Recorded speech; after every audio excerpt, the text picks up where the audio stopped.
like to thank our sponsor for the podcast, Game Up. They make a thirst-quenching adult beverage special blend of electrolytes. It currently comes in 4 great flavors: fruit punch, orange, lemon, lime, and grape. That's right. Low carb, only 110 calories, so get yourself some Game Up. UFC 304, and we got a pretty damn good card here. Chevy, before we get to this main card, is there any fights you want to call out here? Molly McCann, Bruna Brazil is on there. Molly McCann's always exciting on a Paddy Pimblett card. You know, there'll be a lot of hype around her. She is a favorite in this fight as well, which she hasn't been a favorite in a fight like since the last time she fought in England. Nathaniel Wood versus Daniel Pineda, also good matchmaking. Yes. But the whole main card is great. Starting off the main card with Arnold Allen versus Giga Chikadze. All right, Chikadze is 15-3. 9 KOs, 1 sub, 5 decisions. Performance of the night 3 times. I bring this up because Jamie Simmons, Cub Swanson, and Edson Barboza. All right, so impressive performance with some well-named talent there. Arnold Allen, 19-3, 7 KOs, 4 subs, 8 decision wins. He's coming off a loss over an undefeated prospect there. You know the guy's name? Mozvar? Yeah, Evalev. Evilov, thank you. But he's undefeated. And Max Holloway. Those are his 2 most recent fights. They were losses, but before that, this guy was on a 12-fight win streak, beating guys like Gilbert Melendez, Dan Hooker, and Calvin Kattar. So Arnold Allen is the real deal. This should be a real good fight. I think Allen needs to get back in the win column here, and I think Allen, I don't know, I like him just slightly bit more, but I think it's going to go a decision. I got Arnold Allen by decision. Yeah, Giga has an exciting style, but I just think Arnold is the better fighter overall. He's certainly fought the tougher competition, at least, as you mentioned. So I agree with you. I think after 2 straight losses, now he's on home soil because he is English. He's going to be poised to get this decision win. I think it'll be decision as well. The next fight, Muhammad Mokaev versus Manel Kape. Manel Kape is 19-6, 11 KOs, 5 subs, 3 decision wins. Muhammad is 12-0-1, 2 KOs, 6 subs, 4 decisions. Performance of the nights against Cody Durden and Tim Elliott, and he's tied with Benavidez and Pantoja for the second longest win streak in UFC Flyweight division history. Good fight. At this point, no one's been able to figure out the Muhammad puzzle. So I'm going to go with him once again by decision.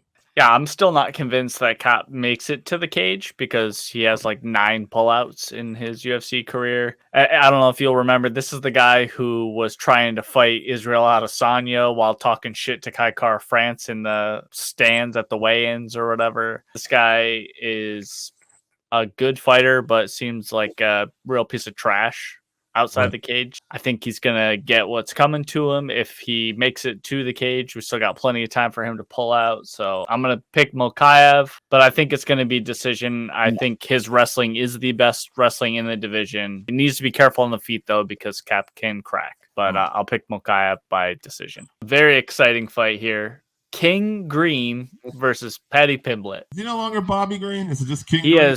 He has now officially changed his name from Bobby to King Green. All right. Respect to King. 32-15, 1-1, 11 KOs, 9 subs, 12 decisions. He's won 3 out of his last 4. And honestly, Bobby's a legend. You know, he just recently beat Jim Miller. You know, he's looking good at this point in his career, honestly, I think. Like, I mean, he's not shown that he's going to beat those top 5 guys. But, you know, if you're a Tony Ferguson on the decline or you're another tough competitor who's been around, like Bobby seems to be a step ahead.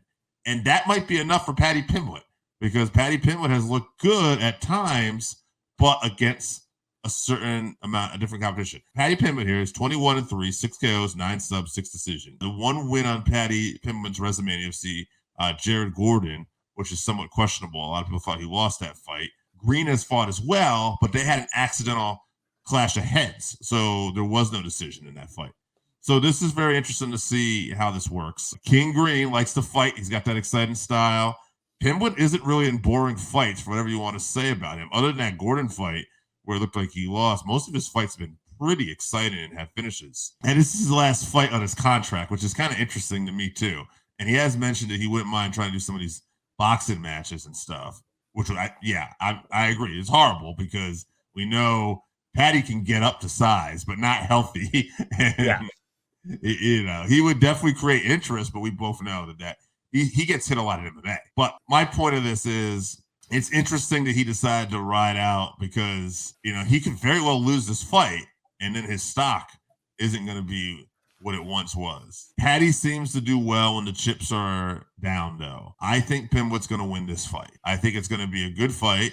I see you look at, I'm not saying I could see Green just laying him out. And I don't mean it's a mismatch. I just mean Bobby's just got great quick hands. Paddy gets hit. But I feel like Paddy's going to find a way to win in front of his hometown. I think he's going to get clipped, but I think he's going to come up and he's going to end up getting a choke or something, and he's going to find a way to submit Green in a dogfight. But I'll say it'll go round 2. I just have this feeling it's going to be a crazy fight. Green's going to clip him a bunch of times, but Paddy's going to find a way to get a submission. Yeah, I think we're on the same page for this. So I expect Paddy to run across the cage immediately and start swinging with Bobby because he truly believes that he cannot get knocked out. Paddy believes that he cannot get knocked out. So if Bobby is going to win, I think he needs to clip him and KO him early in that exchange, because if he doesn't KO him, Paddy's going to realize that he doesn't want to really be on the feet. He wants to run across the cage, prove a point, and then he wants to get the win. So I think he goes in there. If he doesn't get knocked out in that exchange, he's going to start wrestling and going for every submission he can get a hold of.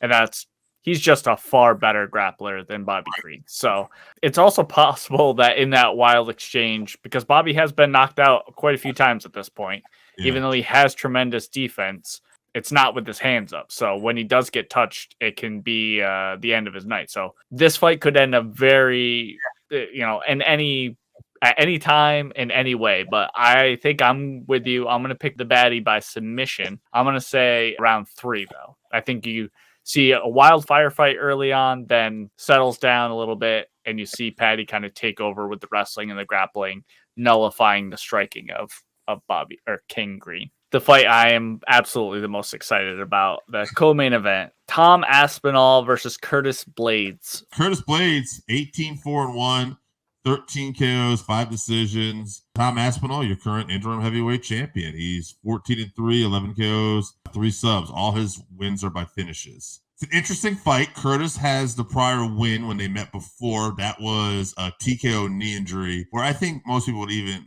agree Tom had a knee problem going into the fight too, I believe. And it's just one of those things. He got caught. It is what it is. And his knee got hurt, and Tom had to go to surgery. But he was throwing a kick, and it hit Curtis on the elbow or something. Right. And it tore something in his knee. Tore his knee. Right. So it's not like we found out who the better fighter was that day. Now, I think Tom might be the best heavyweight out there right now. Best complete heavyweight. Great wrestling, great submission. He doesn't have better wrestling than Curtis Blaydes, though. I don't think anybody has better wrestling than Curtis Blaydes in the heavyweight division. And Curtis Blaydes, I feel, is a guy that continuously works on his striking as well. He sees an area he needs improving.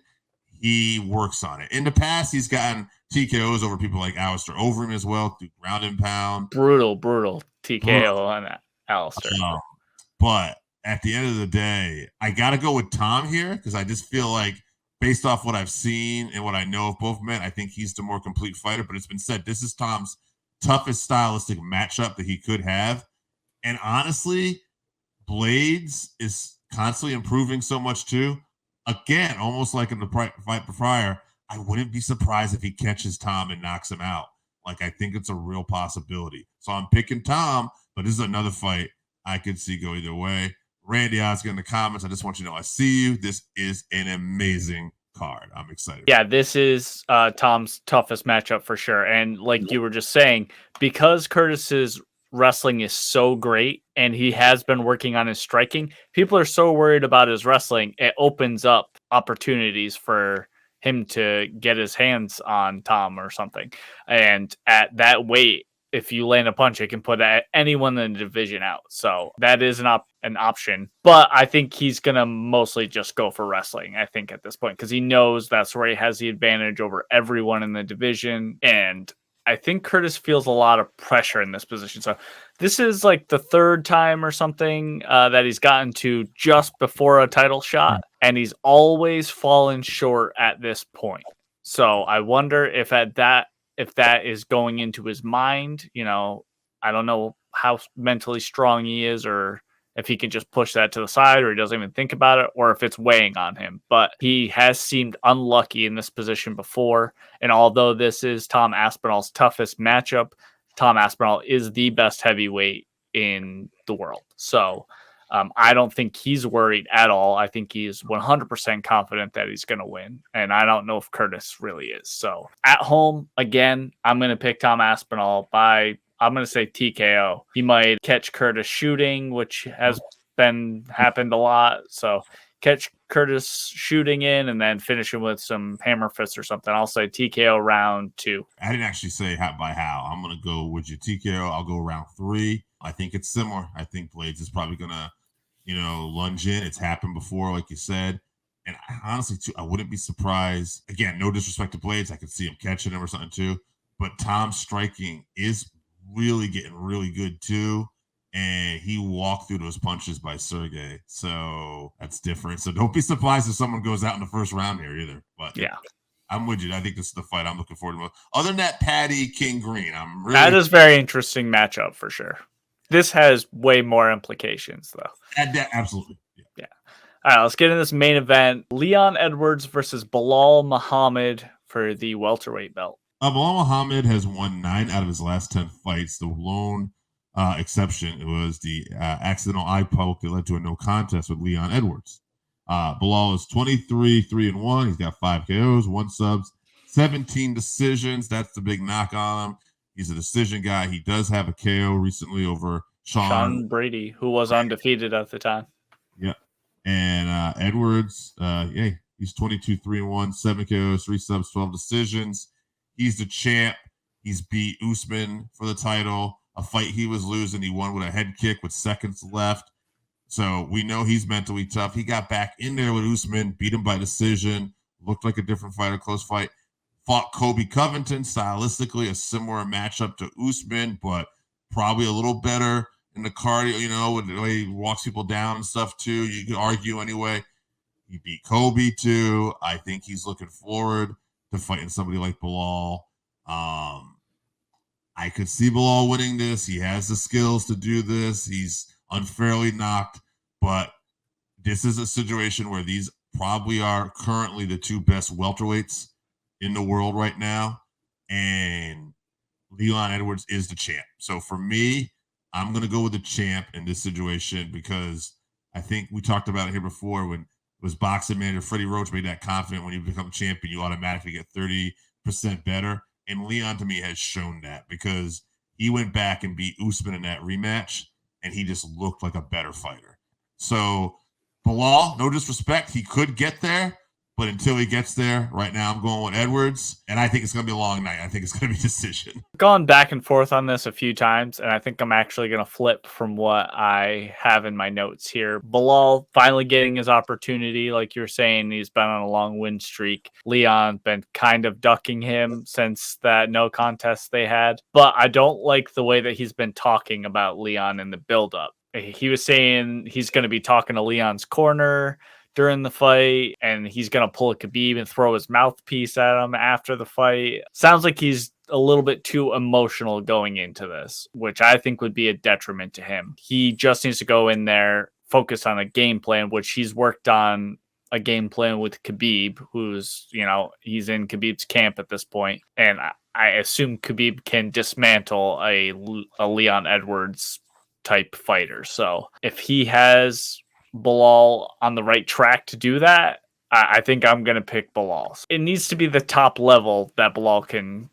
come at that. We need to see the fighter that fought Sean Brady because he was very aggressive. He didn't allow himself to be walked down, and he's going to have to move through some punches or kicks that Leon's going to throw at him to get his hands on him. So I think he needs to be aggressive, get him up against the cage, do what Belal does and clinch and wrestle and hopefully get a choke and not go 5 rounds. But I'm gonna pick Belal. I think he's mentally strong. He's gonna come in here. He's feeling a lot of pressure for this whole Palestine thing to get a win.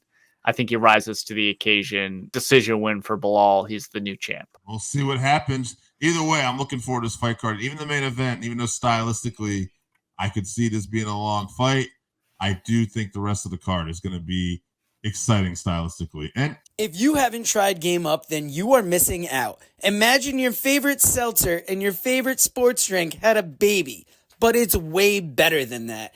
Each can is 110 calories, low carb, 4.9 ABV. It's a nice light drink that is not light on flavor. Game Up comes in fruit punch, orange, lemon, lime, and grape. Pick it up at drinkgameup.com or at your nearest liquor store.